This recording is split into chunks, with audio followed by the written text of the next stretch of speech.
الحمد لله رب العالمين، الصلاة والسلام على رسوله محمد وآله وأصحابه أجمعين. أما بعد، دا سلسلة الفقه الجهادي دا درسونو په لړۍ کې نن زموږ درس دی د انفاق فی سبیل الله. الله سبحانه وتعالی په لار کې مال خرج کول چې الله په هغې باندې څومره اجر او ثواب مرتب کړی. سورة بقره کې الله فرمایي: اعوذ بالله من الشیطان الرجیم،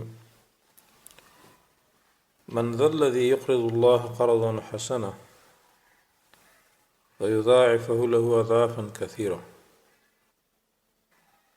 څوک دی هغه کس چې هغه الله سبحانه وتعالی ته قرض ورکړي او ښایسته قرض، بس دوچن کوي الله تعالی هغه دپاره دغه قرض په ډېر دوچنوالي سره. الله سبحانه وتعالی غني ذات دی، خو قرض دا معنا چې د الله سره دغه خپل نیکیانې جمع کوي. د الله په لار کې چې تاسې کوم مال خرج کوئ، دا داسې شو لکه عین تاسې چې الله ته قرض ورکړه. امام قرطبي لیکلي دی آیت لاندې د دې دا معنا ده چې من ذا الذي ينفق في سبيل الله، څوک دی هغه کس چې هغه خرچه کړي مال په لار د الله تعالی کې، حتی یبدله الله بالاضعاف الکثیره، تر دې چې الله سبحانه وتعالی دغه مال چې د الله په لار کې خرج کړی دی په ډېر چندوالي سره دغه ډېر کړي. مخکې موږ د فی سبیل الله هغه مفهوم شرعي بیان کړی چې فی سبیل الله کله مطلق ذکر شي مراد جهاد او قتال فی سبیل الله وي. او بل د سورة بقره کې الله فرمایي: مثل الذین ينفقون اموالهم، مثال دا کسانو چې خرج کوي مالونه خپل فی سبیل الله په لار د الله کې، کمثل حبة انبتت 7 سنابل، په شان د هغې دانې دی چې هغه دانه راشنه کي ووږي. یو دانه ده چې هغه دې پټي کې وغورځوله او د هغې نه وږي پیدا شو، فی کل سنبلة، په هر وږي کې 100 حبه، 100 دانې دي، نو دا 200 شو. والله یضاعف لمن یشاء، الله دوچن کوي هغه چاته چې وغواړي. والله الله چې واسع پراخي راوستونکی دی، علیم خبردار دی. ابن عمر رضی الله عنه فرمایي هر کله چې دا آیات نازل شو نو رسول الله صلی الله علیه وسلم ویلي: رب زد امتی، یا الله زما امت دا اجر او ثواب نور هم زیات کی. نو دا آیات نازل شو: من ذا الذي يقرض الله قرضا حسنا ويضاعفه له اضعافا كثيرة. بیا رسول الله صلی الله علیه وسلم ویلي: رب زد امتی، یا الله زما د امت ته اجر او ثواب نورم زیات کی. دین وروسته دا آیات د سورة زمر نازل شو: انما یوفى الصابرون اجرهم بغیر حساب، یقینا ورکول کېږي هغه صبر کوونکو ته اجر دوی په غیر د حساب نه. غرض مې دی کې ده چې قرآن عظیم الشان د انفاق فی سبیل الله د هغې ډېر اهتمام کړی دی. حتی قرآن عظیم الشان کې چې کوم ځای راغلي دي نو هغې کې مال مخکې کړی دی، وجه نه چې د مال په جهاد کې ډېر ضرورت دی. علما لیکي چې قرآن عظیم الشان کې 8 ځای خطاب دی، په دې 8 کې 9 ځای مال مخکې کړی دی چې جاهدوا باموالکم، او 1 ځای صرف هغه نفس ته چې ان الله اشترى من المؤمنین انفسهم واموالهم.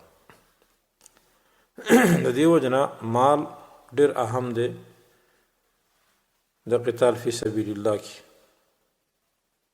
احادیثو کې هم د انفاق فی سبیل الله ډېر فضیلت راغلی. دا وجه ده چې بغیر د مال نه د قتال هغه فریضه ادا کول مشکل وي. د دې وجه نه کفارو ته چې تاسو وګورئ، دې طواغیت ته چې تاسو وګورئ، نو دوی د بعضې مجاهدینو او د بعضې ملګرو هغه اساسي کنګل کوي چې کومې پیسې بینکونه کېښي وي لکه دا پیسې به بس ختم شي د دې وجې نه چې هغې باندې اسلحه اخیستلی کېږي جهاد کې د مال ډېر اهم ضرورت دی حدیث د خریم بن فاتق کې راځي دی فرمایي رسول الله صلی الله علیه وسلم وی من انفق نفقة فی سبیل الله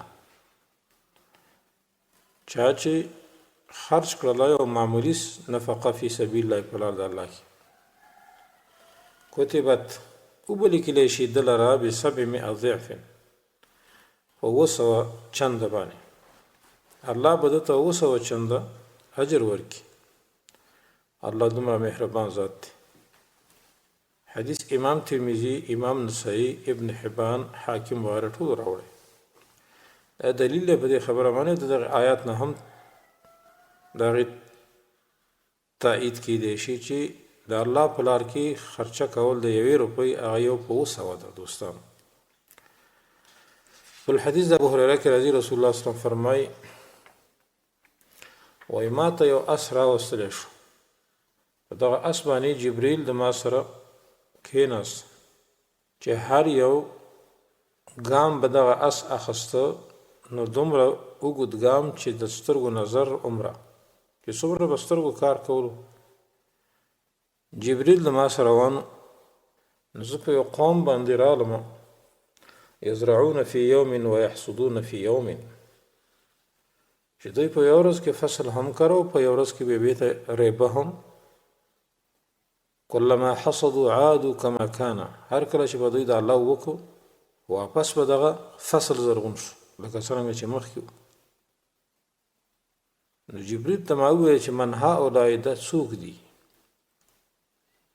دا څومره نیکبخته خلک دی چې هغوی نن ورځ څه شی کوي په یو ورځ کې فصل زرغون وي ویری وي بیا هم هغه شانې وي رسول الله صلی الله علیه وسلم ته جبریل علیه السلام سوی هؤلاء المجاهدون دا خو مجاهدین دي فی سبیل الله په لار د الله کې تضاعف لهم الحسنة ب700 ضعف چې دوی دپاره هغه نیونې کې په 200 چنده باندې الله سبحانه وتعالی ډېروي هغه حدیث اوږد دی مطلب دا دی چې د مجاهد فی سبیل الله چې هغه یو روپۍ د الله په لار کې لګوي دومره اجر او ثواب دی په دې حدیث کې بل حدیث د ابو عبیده رضی الله عنه کې راځي وایي ما د رسول الله صلی الله علیه وسلم اورېدلي من انفق نفقة فی سبیل الله چا چې یو روپۍ خرج کړه په لار د الله کې فاضلة فب700 نو دا یو په 200 ده ومن انفق على نفسه او اهله او چا چې په ځان باندې خرج کړه یا په کور والاو باندې خرج کو هغې باندې خرچه وکړه او تصدق بصدقة په بل روایت کې راځي او امات اذى یا د لارې نه یو ضرري شی لرې کو او تصدق بصدقة یا یو نیکي وکړه په یو صدقې سره فحسنة بعشر امثالها نو یو نیکي د هغې یو په لسه ده بیا رسول الله صلی فرمایي والصوم جنة روژه یو ډال دی د انسان دپاره ما لم یخرقها تر څو پورې چې دغه ډال دشلولی نه وي غیبتونه یې پکې نه کړي بل داسې کار یې نه کړی چې هغه د روژې منافي وي بیا رسول الله صلی الله علیه وسلم فرمایي ومن ابتلاه الله ببلاء فی جسده هغه څوک چې الله په یو بیمارۍ باندې په جسد کې اخته کړي بدن ته تکلیف رسیږي بیماری وي مریضتیا ورته پیښه وي فهو له حتة دا بیماری د ده په جسد چې الله مسلط کړې ده د دپاره سبب د ګناهونو د رژېدلو دی امام بهقي دا حدیث راوړی سنن کبرا کې په 2 سندو سره دواړه سندونه قوي دي د حدیث کې یو مسله ده چې یو روپۍ د الله په لار کې یو په 200 ده دویم څوک چې په ځان باندې خرچه کوي په خپل اهل باندې خرچه کوي هغه یو پلسه ده. دریم چې د لارې نه ضروري شی لري کې دا هم یو پلسه اجر الله ثواب درته ورکوي. دریم د بدن مریضتیا د بدن بیماری دا د انسان د ګناهونو د رجیدلو سبب دی. بل مسله چې دا هم معلومه شو چې روژه چې دا د انسان لپاره به یو ډال وي چې د الله د عذاب نه بچ کوي، خو تر څو چې دغه روژه د شرعي هغه امور د لاندې وي، شرعي روژه نیولي وي، په دغه روژه کې داسې کارونه نه وي کړي چې د روژې منافي وي. بل حدیث دوستان راځو د ابو مسعود انصاري. ابو مسعود انصاري او صحابي دی، د رسول الله صلی الله علیه وسلم حدیث نقل کوي وجاء رجل بناقة مختومة، یو سړي یو اوښه راوستله چې مهار کړې اوښه وه. رسول الله صلی الله علیه وسلم ته وویل فقال هذه فی سبیل الله، دا د الله په لار کې ما وقف کړ. فقال رسول الله صلی الله علیه وسلم ورته وویل لک بها یوم القیامة 700 ناقة كلها مختومة، تعالی په ورځ د قیامت کې 700 اوښې وي چې ټولې به همدغه شانې مهار شوي وي. دا حدیث امام مسلم ذکر کړی. نو دې سړي یوه اوښه راوستله، خو رسول الله صلی الله علیه وسلم ورته وویل چې په ورځ د قیامت کې به ستا دپاره الله 100 اوښې همدغسې مهار کړي په اجر او ثواب کې درکړي انشاءالله. د دې دوه معنی دي چې لکه بها یوم القیامة 700 ناقة. یو احتمال دا لري چې تا در اجر یو په 200 دی، یعنې 200 اوښې به الله درکړي تا ته په ورځ د قیامت کې. دویم د حدیث معنا دا ده چې دا حدیث په ظاهر باندې حمل دی. معنا دا ده په جنت کې به الله تا ته 200 اوښې درکړي چې هغه به ټولې مهار شوي وي. او بیا رسول الله صلی الله علیه وسلم دې حدیث کې دا معنا چې تا ته به الله په جنت کې 200 اوښې درکړي او به دې 200 اوښې چې کوم معنی دې خوښه شي په هغې به ته سورېږي او ګرځې به په جنت کې کوم ځای چې دې خوښه شي. امام نووي لیکلي دي چې دا رستنۍ معنا غوره ده. معنا دا ده چې په جنت کې به دا اوښې دغه شخص ته ورکړل کېږي چې کوم د الله په لار کې دغه یوه اوښه ورکړې ده. بیا وایي وهذا الاحتمال اظهر، دا احتمال زیات ظاهره دی. دې نه معلومه شوه د الله په لار کې خرچه کول، د الله په لار کې مال لګول دا ډېر اجر او ثواب دی. بل حدیث د معاذ بن جبل کې راځي رضی الله عنه، د رسول الله نه روایت کوي.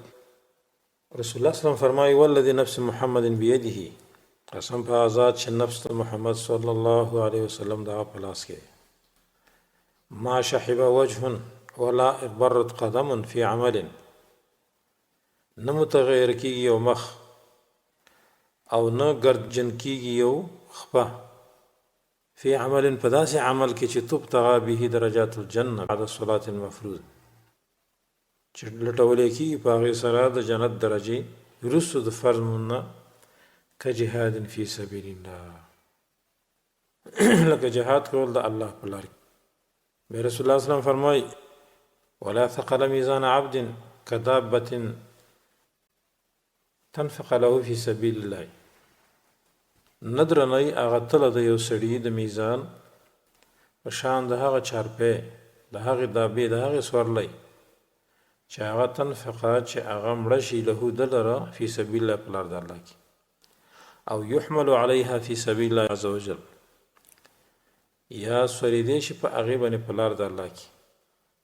د دې دا معنی یو مخ د الله په لار کې متغیره شي او یا یو خپه ګرجنه شي د الله په لار کې مزلي کړي دي جهاد کې، او په دغې سره یو سړی د الله رضا طلب کوي، جنت ته نه غواړي، او یې پس د فرض نه بل داسې اجر او ثواب په بل عمل کې نه ملاویږي لکه څرنګه چې جهاد فی سبیل الله دی.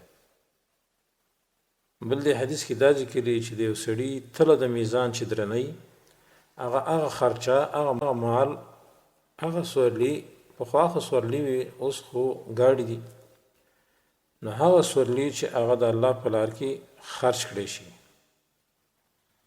تنفق دلته دا معنا ده چې دغه سورلي مړه شي د الله په لار کې، او يحمل عليها دا سورلی باندې سورلی کیدی شي د الله په لار کې. مجاهدین طالبان په یو ګاډي کې وړي راوړي. رسول الله صلی الله علیه وسلم فرمایي چې دا تله د میزان بدرنۍ په دا سورلی چې تا کوم ګاډي دی لا خسته دی. رسول الله صلی الله علیه وسلم فرمایي چې د میزان تله چې درنۍ بل داسې شی نشته چې هغه دغه تله درنه کي او یا په دغه سورلی باندې ته سورلی کې د دې نه بل بهترین شی نشته. حدیث امام ابن مبارک راوړی، حدیث صحیح حدیث دی.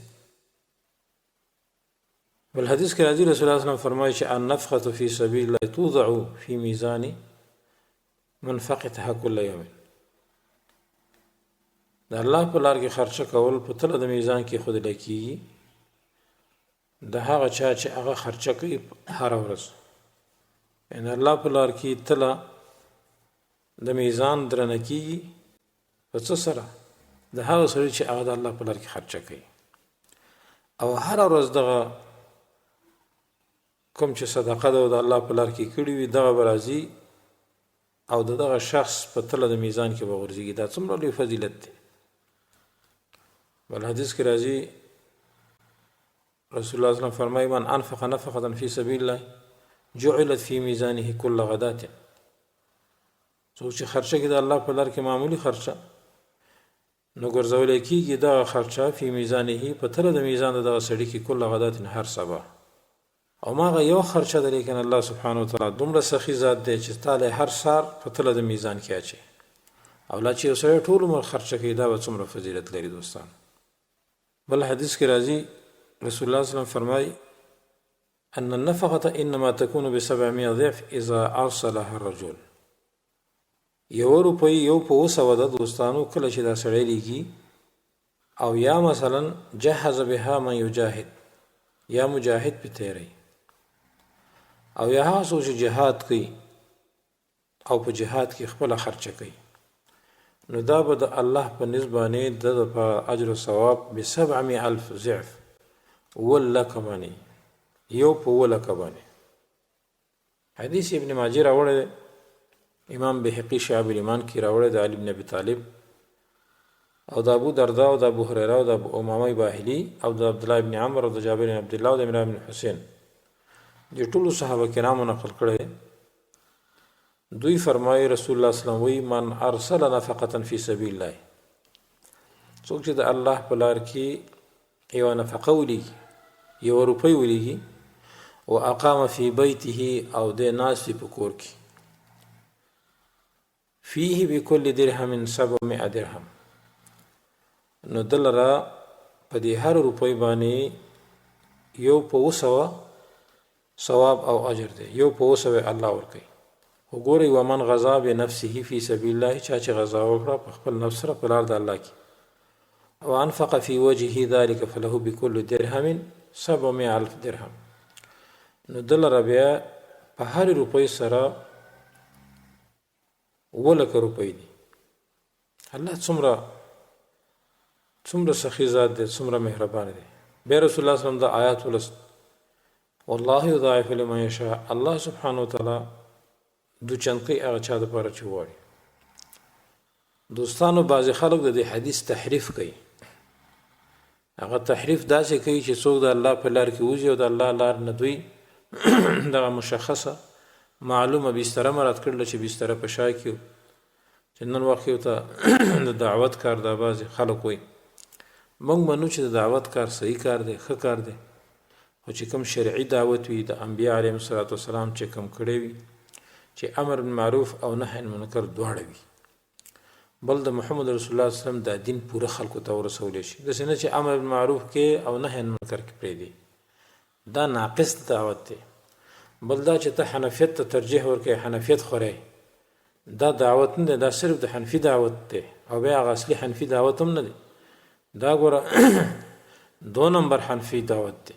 ځکه چې امام ابو حنیفه رحمه الله عقیده کې د سلف تابعدارو او د سلف عقیده و، لیکن د دې حضرات عقیده بیا د سلف نه خلاف دي. د امام ابو حنیفه رحمه الله د عقیده نه دوی عقیده خلاف ده. نشه ډېر مسائل زه به ته اشاره وکم. یو دا چې د امام ابو حنیفه رحمه الله د عقیده چې الله د عرش د پاسه دی او که څوک دا نه مني دا کافر دی. حالانکه د دې صحابانو ټولو د عقیده ده چې الله هر ځای کې دی.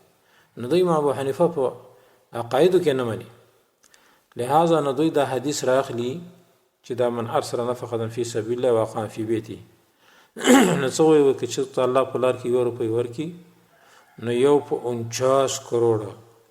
49 کروڑ والا خبره ده چې دا چې د حدیث کې راغلی دی ومن غزا بنفسه فی سبیل الله. ګوره غزا راغلی دی، دعوت نه دی راغلی دی حدیث کې. ومن غزا بنفسه فی سبیل الله، څوک چې غزا وکړي په خپل نفس سره وځي په دغه لار کې د الله په لار کې.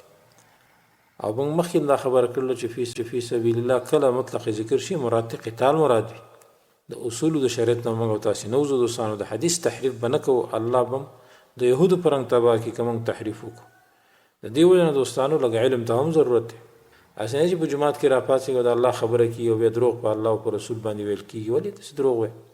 د حدیث کې ومن غزا بنفسه، څوک چې غزا وکړي په خپل نفس باندې نو غزا راغلی دی. غزا کداغه بستری ته وي دغه بدعي تبلیغ ته خو تاسو راته وي.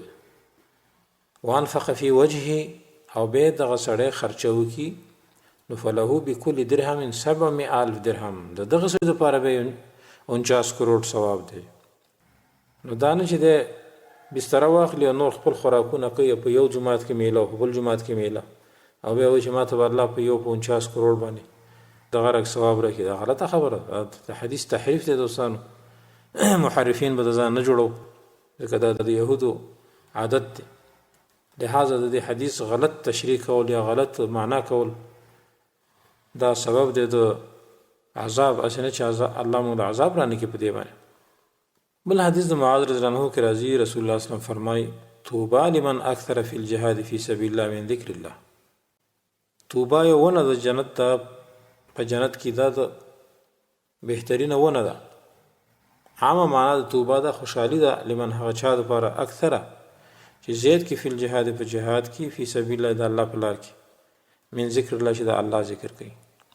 قتال فی سبیل الله کې او الله ډیر یاد دی. فإن له بكل كلمة 70,000 حسنة. نو چې یو کلمه دی ویل سبحان الله دی ویل الحمدلله دی ویل نو په دې باندې 80,000 نیکی دي. او به فی کل حسنة منها 10 اضعاف، به په دغه یو نیکی سره هغه لسو کې ضرب ورکا. نو 80,000 ول چې په لسو ضرب کې ضرب ورکې دا څومره شو؟ به رسول الله صلی الله علیه وسلم فرمایي مع الذي له عند الله من المزيد، الله بدل نور زید هم اجر او ثواب ورکي. نو په یو کلمه ذکر باندې چې د الله په لار کې روانه او دا کلمه وي چې سبحان الله یا الحمدلله یا الله اکبر، نو 80,000 الله په لسو زرو کې ضرب ورکړه دومره ثواب دی، دومره اجر او ثواب وتاته الله درکې. به رسول الله نه تاسو شي رسول الله فنفقته، نفقت څنګه ده؟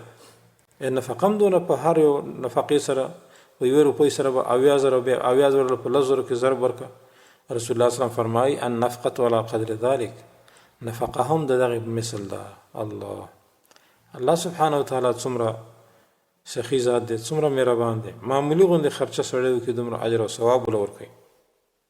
بل حدیث کې راځي رسول الله صلی الله علیه وسلم فرمایي من انفق زوجین فی سبیل الله، وڅوک چې د الله په لار کې 2 جوړې ورکي، اوخ یا اوخه سره او سپین دي ته جوړوي.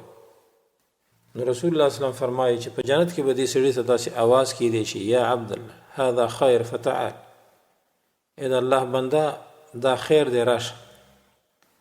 نو فمن کان من اهل الصلاه دعي من باب الصلاه، څوک چې منځونه چا ډیر کړي وي نو دته به د منځ دروازې نه आवाज کیدی شي. ومن کان من اهل الجهاد دعي من باب الجهاد، او هغه څوک چې د جهاد والاو نه مجاهدین دته به आवाज کیدی شي د جهاد د دروازې نه. ومن کان من اهل الصدقه، څوک چې د صدقې والا نه وي صدقې کړي وي د الله په لار کې دعي من باب الصدقه، نو به आवाज کیدی شي د صدقې د دروازې نه. ومن کان من اهل الصيام دعي من باب الريان، هغه څوک چې د روزي والاو نوی روزي نیولې وي د الله په لار کې فرضي نفلي وغیرہ، نو دته به आवाज کیدی شي د باب الريان نه. دا یو خاصه دروازه ده چې د روژهدارو دپاره الله تیاره کړې ده په جنت کې. ابو بکر صدیق رضی الله عنه رسول الله صلی الله علیه وسلم ته وی بأبي انت و امي یا رسول الله، زما مور او پلار تا نه قربان شي، که یو سړي ته د ټولو نه اواز وشي دا به څنګه شي؟ دا کیدای شي چې د ټولو نه ورته اواز وشي، د یوې نه نه بلکې که د ټولو نه ورته اواز وشي، د مونځ د دروازې نه هم ورته اواز وشي، د جهاد نه هم ورته وشي، د صدقې نه هم ورته وشي، د روژې نه هم ورته وشي. فهل يدعى احد من تلك الابواب كلها؟ ابو بکر صدیق ته وایي چې د ټولو دروازو نه به چاته هم دعوت کیدای شي، اواز ورته کیدای شي چې راشه؟ رسول الله صلی الله علیه وسلم ورته وایي نعم، ولې نشي کیدای؟ وارجو ان تكون منهم، زه امید ساتم ای ابو بکر صدیق رضی الله عنه چې ته به د هغې نه یې. الله دې کې د ابوبکر صدیق څومره فضیلت دی. یعنې د ابوبکر صدیق رضی الله عنه مبارک رسول الله صلی الله علیه وسلم امید ظاهر کړ چې کیدای شي تا ته داسې اوازونه وشي، ځکه ته روژهدار هم یې او دارنګې صدقه کوونکی هم یې د الله په لار کې، مونځګزار هم یې د الله په لار کې، او دارنګې مونځونه دې کړي دي. کیدای شي الله سبحانه وتعالی دغه ټولې دروازې تا ته در نصیب کړي. الحدیث کې راځي من انفق زوجا فی سبیل الله او قال زوجین من ماله، وایي څوک چې د خپل مال نه د الله په لار کې خرچه وکړي، جوړه یا ځان ته سره زر ورکړي، سپینو څه ورنکړي، نو دعته خزنة الجنه، دته به د جنت خادمان آواز کوي یا مسلم هذا خیر هلم الیه، ای مسلمانه دا خیر دی راشه دی ته، رامنډه کړه دی ته. ابو بکر صدیق رضی الله عنه فرمایي وایي دا خو داسې سړی دی لا توا علیه چې په ده باندې به کومه خساره نه وي، کوم تاوان به نه وي، کوم هلاکت به نه وي، د سړي دپاره دا ډېر بهترین سړی دی. رسول الله صلی الله علیه وسلم بیا وایي ما نفعني مال قط الا مال ابي بکر، د الله په لار کې ما ته یو مال هم دومره فایده نه ده راکړې لکه څرنګه چې ما ته مال د ابو بکر صدیق راکړی. ابو بکر صدیق رضی الله عنه بیا وژړل، وهل نفعني الله الا بك وهل نفعني الله الا بك. الله وای ما ته فایده نه ده راکړې د الله رسول مګر په تا سره راکړې ده. دوه وارې دا خبره تکرار، یعنې ما چې کومه فایده اخیستله تا نه مې اخیستله، په تا مې ایمان راوړه، که ته نه وې خو زه به د دې دنیا نه بې ایمانه تللې، فایده خو الله په تا سره ما ته راکړې ده، زه به څه مال به مې څه. په بل روایت د مسلم کې راځي ابو هريره وایي موږ ټول ویلې د الله رسوله هل نرى ربنا عز وجل، موږ به خپل رب وینو څه؟ نو بیا دغه حدیث ذکر کړ، په آخره کې بیا ویلي فکل من انفق زوجا مما ملکت یمینه فی سبیل الله، هغه څوک چې خرچه کوي مال د الله په لار کې، نو ټول د جنت خادمان دته دعوت کوي یا عبد الله یا مسلم هذا خیر فتعال، ای د الله بنده ای مسلمان راشه دا خیر دی. ابو بکر صدیق رضی الله عنه به وویل چې دا خو داسې بنده دی چې په ده باندې کوم تاوان او هلاکت نه وي، چې د یوې دروازې نه هغې ته اواز کیدی شي او په بله باندې دی وځي. بیا وایي رسول الله صلی الله علیه وسلم زما دا ولي وټپول، وقال والذي نفسي بيدي، قسم په هغه چې نفس زما د هغه په لاس کې دی، اني لارجو ان تكون منهم، چې زه خامخا امید لرم چې ته به د هغوی نه یې. په بل روایت د ابن عساکر کې داسې راځي چې من انفق زوجین فی سبیل الله، چا چې خرج کړه دوه جوړې د الله په لار کې، پخوا سره او سپینو، نو چا به سرو وسکېدو چا به سپینو وسکېدو، یا مثلا یو اوښه یا اوښو داسې جوړې، یا اس یا اسپه، نو ځکه د حدیث کې دوه جوړې یادې کړې. نو من انفق زوجین، چا چې خرچه کړه دوه زوجین دوه جوړې فی سبیل الله د الله په لار کې، دعته خزنة کل باب من ابواب الجنه، د جنت خادمان به د دروازو د جنت نه آواز کوي، څه به ورته وایي هلم راچا بخشه ای فل ادخل، ای فلانه داخل شه. او په بل روایت کې راځي رسول الله صلی الله علیه وسلم فرمایي ما من رجل ينفق زوجین فی سبیل الله، نه د یو کس چې هغه خرچه کوي په لار د الله کې، نه د یو کس چې هغه خرچه کوي په لار د الله کې، مگر تلقته الملائکة یوم القیامة، ملائکه به سره ملاقاتو کې په ورځ د قیامت کې، معهم الریحان، د دې ملائکو سره به څه شي وي؟ هغه خوشبويي به سره وي، کشمالي علی ابواب الجنه، د جنت په دروازو باندې څه ورته یا عبد الله یا مسلم هلم هلم، اے د الله بنده، اے مسلمان را چابق شه را چابق شه. او دا څومره فضیلت دوستانو، دا صرف په دې وجه باندې چې د الله د دین په وجه باندې ته خرچه کوي چې د الله دین تقویت حاصل کړي، د الله دین په ټوله دنیا کې قایم شي، د الله خلافت قایم شي، د الله حدود نافذ شي. دې دپاره خرچه سړی کوي. نو په آخرت کې څومره دته الله سبحانه وتعالی ثوابونه تیار کړي. الله دې زموږ ستاسې دا ثوابونه ټول نصیب کړي. بل حدیث کې راځي رسول الله صلی الله علیه وسلم فرمایي من انفق من ماله زوجین، څوک چې مال خرج کړي خپل مال، ګوره من ماله ویلې دا بعضې مولیان او شیخان نور څوک ته تبرعات راوړي او بیا یې ورکوي مجاهدین او طالبان له، نو دی برید ته وکړي چې والله چې ما هم داسې کار وکړه. نه، دروغ به نه وی، ځان به نه دوکه کوې، بلکې خپل مال نه خرچه وکړه. دا خو ته عین وکیل دی بل چا چې پلاني راوړی تا له درکړې ته خرج کړي، خپل مال خرج کړه. من ماله ویلی دی، من مال غیره نه دی ویلی. ګوره رسول الله صلی الله علیه وسلم فرمایي چې خپل مال خرج کړو د الله په لار کې ابتدرته حجبة الجنه، نو ملائک هغه د جنت خادمانې به څه وکړي، ورته را چابقه شي چې هله راشه او راننوځه جنت. نو دا څومره ثواب دی دوستانو. دارنګې بل حدیث کې راځي رسول الله صلی الله علیه وسلم فرمایي چې استقبلته حجبة الجنه، دته به استقبال ته راشي هغه د جنت هغه ملائک كلهم يدعوه الى ما عنده، ټول به دته دعوت ورکړي هغه نعمتونه چې دوی څخه دي. الله سبحانه وتعالی څومره نعمتونه تیار کړي دي او ملائکې په مقرر کړي دي، دته به آواز کوي. د دې وجه نه دوستانو د الله په لار کې خرچه کول ډېر ثوابونه لري. بل حدیث کې راځي ثوبان رضی الله عنه فرمایي د مسلم حدیث دی افضل دینار ينفقه الرجل دینار ينفقه على عیاله، بهترین دینار هغه دی چې یو سړی په خپل کور خرچه کوي.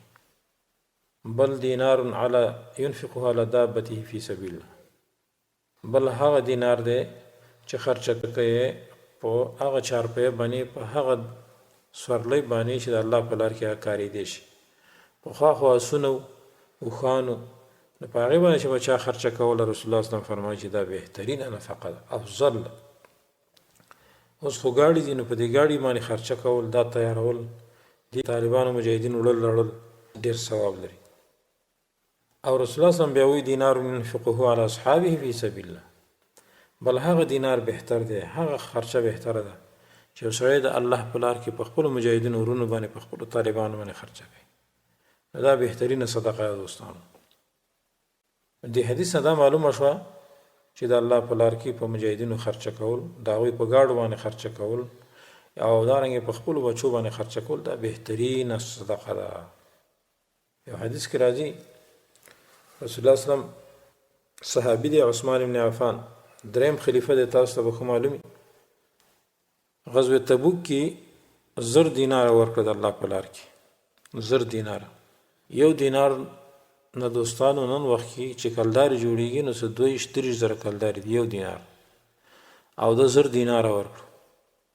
رسول الله صلی الله علیه وسلم دته دا دینارونه په خپل غېږ کې ونیول او په دې لاس باندې به کله واړول راواړول، ویل ما ضر ابن عفان ما عمل بعد اليوم يرددها مرارا. عثمان رضی الله عنه ته د دې نه وروسته هیڅ شی ضرر نه رسوي چې کوم عمل د دې نه کوم وروسته کوي، دا خبره بار بار تکراروله. بل حدیث کې راځي چې عثمان رضی الله عنه د غزوه تبوک کې 1000 دینار ورکړو د الله په لار کې. بیا رسول الله صلی الله علیه وسلم ویل اللهم ارض عثمان فإني عنه راض، یا الله ته د عثمان رضی الله عنه نه راضي شي، زه ترې راضي یم. بل حدیث کې راځي رسول الله صلی الله علیه وسلم یو ورځ خطبه لوستله، د جمعې خطبه وه یا هم داسې خطبه وه. نو غزوه تبوک تیرېدو والا نو هغه په دې خرچه باندې ډېره بیان وکړو په نفقه باندې چې د الله په لار کې تاسو خرچه وکړئ. عثمان رضی الله عنه ویل علی 100 بعیر باحلاسها واقطابها، بس زه به په دې غزا کې خرچه کومه 100 اوښان سره د هر څه، یعنې سره د باره، سره د هغه کتو وغیره ټول. بیا راکوشو د منبر د دغه پاوړۍ نه راکوزېدو بیا یې تیزی ورکړه چې ګوره د الله په لار کې تاسو خرچه کوئ. عثمان رضی الله عنه بیا یې ویلې سل به نور ورکړم. بیا رسول الله صلی الله علیه وسلم وایي ما ولیده دغه صحابي وایي عبدالرحمن بن خباب رضی الله عنه ويقول بيده هكذا يحركها دا لاس یې داسې خوځوو څه به ویلې ما على عثمان ما عمل بعدها عثمان رضی الله عنه باندې به د دې نه وروسته هېڅ ګناه انشاءالله نه وي چې کوم عمل دی کوي. واقع چې رسول الله صلی الله علیه وسلم صحابه دین په ځان باندې منلو چې دا دین خورول غواړي دا اسلام په دې دنیا قنج قنج او دارنګې هر ځای ته د هغې رسول لازم دي. نو ځکه یې دومره خرچې کولې دوستانو. نن وخت کې چې ته ووایې چې هلکه د مجاهدینو او طالبانو دپاره څه خرچه وکړه بس ته به ووایې چې دا خو سوالګیر دی او حالانکې د به بلډینګونه دي د به غټ غټ مارکیټونه وي غټ غټ کاروبار وي او کله کې ته د بل کار دپاره وغواړي بیا له درکوي خو دې کار دپاره تیار نه دی. دا زموږ ستاسې یو بدبختي ده. ته چې پلاټ خرڅېږي نو ته وایې چې هلکه فلاني ځای کې پلاټ خرڅېږي وبه ګورو که نه چې ته له پیدا کړو. خو که ورته وایې چې مجاهدینو دپاره ډېر سخت ضرورت دی کارتوس لګېږي فلانی لګي یاره والله حالات ډېر خراب دي. بیا دغه وخت حالات خراب شي خو د ملاقات ورځ شته دوستانو د الله سره موږ تاسې ملاقات به کوو. امام ابو عمر ابن عبدالبر لیکلي دي چې عثمان رضی الله عنه 950 اوښې تیارې کړې سره د باره او 50 اسونه چې دا پوره زر شو د غزوې تبوک ته یې ورکړه د الله په لار کې داسې خرچه کول غواړي. اوس بل روایت کې د ابن عبدالبر راځي چې عثمان رضی الله عنه زر اوښې ورکړې زر اوښان سره د باره او 80 اسونه. او په بل روایت کې راځي چې عثمان رضی الله عنه 10,000 دیناره ورکړو او د رسول الله صلی الله علیه وسلم په مخ کې کېښودل. نو بیا رسول الله صلی الله علیه وسلم وویل غفر الله لك یا عثمان الله یې تا ته معافي وکړي یا عثمان د هغې ګناهونو ما اسررت وما علنت وما اخفیت وما هو کان الی یوم القیامت د پټو او د ښکارو د ټولو ګناهونو دې الله تا ته معافي وکړي یا عثمان رضی الله عنه. او بیا یې دا ویل چې عثمان رضی الله عنه د دې نه وروسته کوم عمل کوي هېڅ باک نشته. اوس دې احادیثو کې د عثمان رضی الله عنه مختلف خرچه راغله. یو ځای کې یو شی خرچ کړی بل ځای کې بل خرچ کړی. علما لیکي چې دې جمع دا ده چې عثمان رضی الله عنه اول کې 300 اوښان ورکړو بار غزوې تبوک ته بیا ورپسې 1000 دیناره ورکړو ځکه چې هغې باندې خرچه هم راځي مسافر دپاره خو خرچه شته که نه. بیا هر کله چې په دې باندې پوه شو چې دا کمې دي په دې باندې اکتفا نه کېږي نو دا نور بیا داسې ورپسې ډېرول. نو دی ګویا که په یو دم نه دي ورکړي داسې ورپسې څومره ضرورت پیدا کېږي دی ټول نه ورکړي. نو د رسول الله صلی الله علیه وسلم صحابه کرام په دین باندې عاشقانو. نن وخت کې بعضې صاحبان ځان ته داعین هم وایي بلکې د قرآن او حدیث دعوه هم کوي خو د الله په لار کې خرچه نه کوي. دا هسې په خوله باندې ځان ته د قرآن او سنت تابعدار وایي. او روح ابن زبیر رضی الله عنه فرمایي چې عبدالرحمن ابن عوف وصیت وکړو ب50,000 دینار فی سبیل الله په 50,000 دینار باندې د الله په لار کې. نو هر یو سړي ته به غزوه بدر والاو ته به هر یو ته 1000 دینار ورکول او یو دینار نه جوړیږي دوستانو موږ خبره وکړو چې 2000 یا 3000 کلداري. نو آیا دا څومره پیسې شو په کرونو روپۍ شي. عبدالرحمن ابن عوف رضی الله عنه ډېر مالدار صحابي و. امام زهري فرمایي عبدالرحمن ابن عوف وصیت وکړو د هغه چا دپاره چې د بدر نه پاتې شوي دي چې هر یو ته 200 دیناره ورکړي دوی دپاره ب700 دینار او بیا لکل رجل د هر سړي دپاره 200 دیناره مقرر کړو. نو یو دینارو تقریبا 2,000 کلدارې. نو دا اوس حسابوي چې 200 دیناره یو کس ته ورکړي او دا ټول 200 کسانو. عثمان رضی الله عنه هم او حال دا چې د خلیفه هم وصیت یې کړی عثمان رضی الله عنه چې 1000 اسونه د الله په لار کې ورکړي. دا د صحابه کرامو د دین د جذبې هغه ښکاره نښه وه. د دې وجه نه دوستانو د الله په لار کې خرچه کول د الله په لار کې دغه مال ورکول، د هغې نفقه کول دوستانو دا ډېر ضرور دي. قرآن عظیم شان کې مځای په ځای موږ او تاسو ته د دې دعوت راکوي چې تاسو ګوره د په لار کې خرچه وکړئ. الله سبحانه وتعالی ستاسو مالونو ته نه ګوري، نه ستاسو د مالونو وږی دی، خو چونکې ما لا یتم به الواجب الا به فهو واجب، یو واجب عمل چې په نه تمامیږي مګر په دغه شی باندې تمامیږي نو هغه هم بیا واجب دی. او جهاد واجب ده، بغیر مال نه د جهاد هغه تګ مخ کې نشي کېدی. لہذا په نن وخت دوستانو څومره د مجاهدینو مرکزونه چې دي ټول خرچې ته ډېر محتاج دي. خو ګورئ کوشش وکړئ چې د الله په لار کې پاکې پیسې ولګوئ چې الله زموږ او ستاسې دا پیسې قبولې کړي. او کوشش وکړو چې دا دنیا خو پاتې ده، چې مخکې څه ځان سره رڼا یوسو او رڼا کېږي د الله په لار کې خرچه کول. نو کوشش به موږ او تاسې دا کوو چې الله سبحانه وتعالی زموږ او ستاسې دا نفقات د الله په لار کې که معمولي هم دي قبول کړي. ګوره د رسول الله صلی الله علیه وسلم صحابه کرامو به چا به یو کجوري، چا به دوه کجوري، چا سره به ډېرې وي هغه به یې راوړي. عثمان رضی الله عنه څومره خرچه کول، عبدالرحمن بن عوف څومره خرچه وکړه. خو لیکن په دې مسله باندې ځان پوه کوي چې الله سبحانه وتعالی ته نیت مهم دی.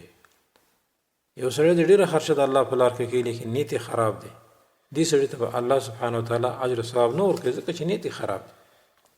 نو کوشش دا پکار دی چې الله سبحانه وتعالی زمونږ نه راضي شي او هغه رضا به د رسول الله صلی الله علیه وسلم تابعداري کې وي چې رسول الله صلی الله علیه وسلم موږ تابعدار اوسو، د رسول الله صلی الله علیه وسلم په نقش قدم باندې موږ روان اوسو او د رسول الله صلی الله علیه وسلم د دین دپاره موږ او تاسې هم مالی او هم جانی څه قرباني ورکړو. د دې وجه نه کوشش پکار دی چې موږ او تاسو ځانونه ټینګ ونیسو او نه لاسونه بند کړو چې د الله په لار کې خرچه هم نه کوو. مثلا د پښتو دپاره موږ سره پیسې وي، د واده د ډمان دپاره موږ سره پیسې وي، حالانکې د بعضې ځایونو کې چې کله مړی وشي د هغې دپاره په زرونو په لکونو روپۍ لګوي د څه کې خیرات کوم پلانې کوم.